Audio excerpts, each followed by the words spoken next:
ত্রয়োদশ জাতীয় সংসদ নির্বাচনে রাজনৈতিক দলগুলো ধাপে ধাপে প্রকাশ করছে থিম সং। এবার এনসিপি প্রকাশ করলো তাদের থিম সং। দলের কেন্দ্রীয় নেতারা উপস্থিত ছিলেন উদ্বোধনী অনুষ্ঠানে। এনসিপিকে বরণ করো শাপলাকলির মালায় গানের কথায়, তবে গানের শিল্পীদের নাম প্রকাশ করা হয়নি। ভারতের সামরিক বাহিনীতে বিশেষ অবদান রাখার জন্য এবছর রাষ্ট্রপতি পদক পাচ্ছেন কর্নেল সোফিয়া বকুরেশি। গত বছর অপারেশন সিঁদুর অভিযানে গুরুত্বপূর্ণ অবদানের জন্য এই পদক দেয়া হচ্ছে তাকে। বাংলাদেশের মুক্তিযুদ্ধে বিবিসি থেকে যার কণ্ঠ শোনার জন্য অধীর আগ্রহ নিয়ে ট্রানজিস্টার কানের কাছে এলে যে কণ্ঠ রণাঙ্গনের খবর শোনার জন্য অধীর আগ্রহে বসে থাকতেন, সেই বিবিসি সংবাদদাতা মার্ক টালি মারা গেছেন। সোহেল খান সীমার 2 বছরের দাম্পত্য জীবনের অবসান ঘটেছে। তাদের রয়েছে 2টি পুত্র সন্তান।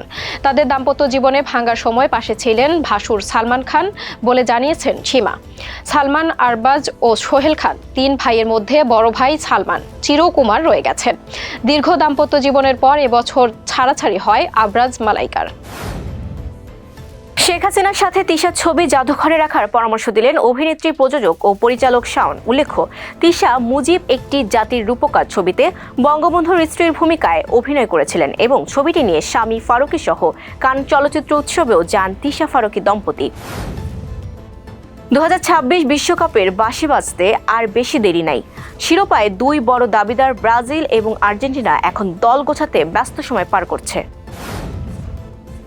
আজ ভারতের 78তম প্রজাতন্ত্র দিবস। 1950 সালে 26 জানুয়ারি ভারতের সংবিধান কার্যকর হয়, যা ভারতকে একটি সার্বভৌম গণতান্ত্রিক প্রজাতন্ত্র হিসেবে প্রতিষ্ঠিত করে।